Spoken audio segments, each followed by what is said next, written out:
still struggling with this, and just it's not over. So we just kept pushing. I felt like we were pretty concentrated after that too. The rest of the trek, we were really focused. Yeah. That's got to lock you in after that, right? Like you're like, no more of that.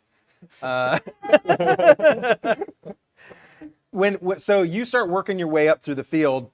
I'm sure as being a racer who is the middle to the back of the pack, getting WEDALI to pass you on the race course is a pretty exciting day for most There people. were some comments. They're like, what are you guys doing here? But it's also hard to tell what anybody was doing, right? Because some teams are skipping checkpoints, and there's some different route choices. And our friends that we were just with Rootstock, but for our problem, but maybe they're having a problem later. Maybe they're ahead of us. We really had no idea where anybody was. It wasn't until we came off the paddle, I think, where we saw Jesse Spangler's team, and we're like, oh. And then there's an out and back from the TA, and that helped kind of like, okay, so we're still moving. We actually. I was kind of surprised we made our comeback faster than I expected, actually. I thought we would be fighting a little bit longer, but I don't know. Speaking of the paddle, that paddle was pretty interesting in those boats and the rapids. How did you guys maneuver through the rapids? We didn't. You're like, I'm getting out, we're getting out, we're not getting wet. Well, there was the preliminary rapids at checkpoint 17. There was a test. It was the pre-test. And we failed. So we kind of took that as a little bit of an omen. Yeah. And when we got to the real deal, You're like, no. we're portaging. Yeah, I don't know that anybody made it through that at all. Yeah. So that's and a it seemed smart like move. some people had a lot of trouble. Some It people would wasn't talk so about. much the rapid, it was just the water that you can't keep out of your boat, and then you're steering a bathtub, and then there's nothing you can do about it, right? It just starts to go out from underneath you. I actually posted a really fun video of Tug Hill where they come through and their entire boat gets submerged, and you just see them go down, and next thing you know, they're basically sitting on the bottom of the river, and it's like the boat's going, but they Nice. can't do anything. They can't even get out of it. So you guys push hard. Did you know when you had passed Grit? Kind of a funny thing.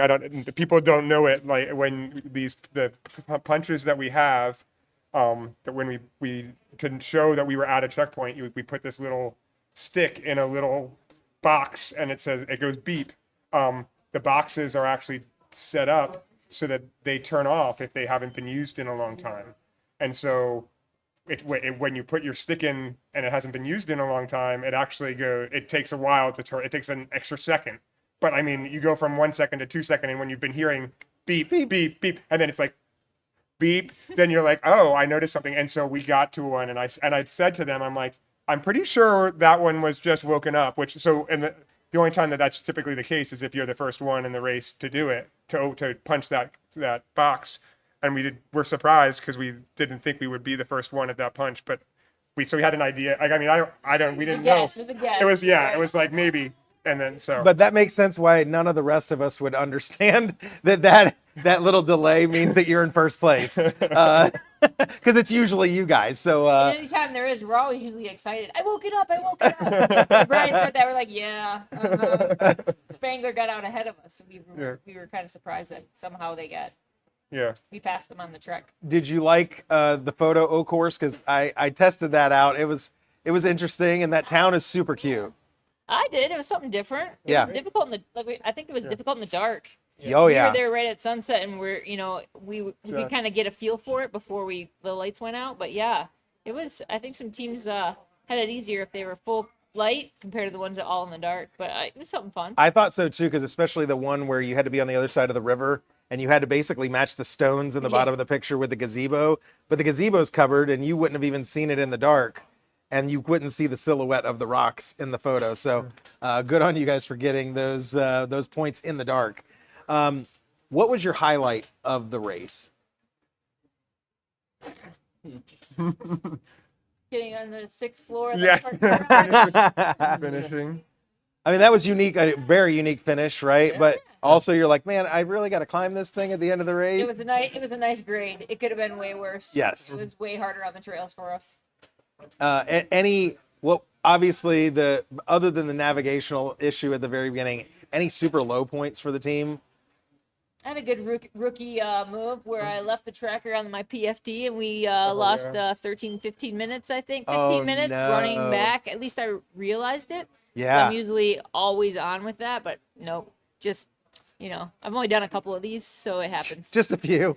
I could see But how you'd make that mistake. That was a bummer because we had fought so hard. We got up, we were like, we saw Spangler's team leaving, Trigger leaving or whatever, and we were like, the window had closed right up the lead teams. Yeah. And then I just You're like, cost "I us gotta go 15 back." minutes running back for the stupid tracker, but it Wow. happens. And that's I'm just something glad we wouldn't have remembered. even known because No, 'cause it just obviously said you don't have the TA. tracker, You right? guys would think we were just camped out in the TA, which it's fine. Well, and I've seen your transition. Like I saw you when you came into TA5 late last night, and it was super. Like you guys came in, dropped at the map board, did your thing. You ran out and took off, and these two started moving around. Like it was something to watch. So I'm glad that you guys had a great race. We had it was a little low. How many times have you guys won the national championship here with USARA? Together or individually? Because Well, yeah, let's say together first. together, this was our 4th in the last 5 years, I think. So we're having a good time together. And how many individually do outside of this as well? I'm behind. I only have 5. He needs us to not race one year so he can catch back up. Biz and I are 6. Okay. Each have 6. And but 4 with this combination, which is cool. And then we've all won another 1 or 2 with another team. So it's kind Nice. of that we've raced against each other Yeah, and beaten. typically- Brian beat us both one year, and then Biz beat us. Yeah, it's kind of fun. So we've been racing against each other forever. Nice. And then you form this power team, and now back-to-back champions. I got to witness both of them the last 2 years. Hopefully, we'll get to witness you guys next year at the national championship race. So, thank you guys for joining us. Go get something to eat and drink, and we'll see you at the banquet tonight. Thanks. Thank you Thank you. for all your so work. much. No problem.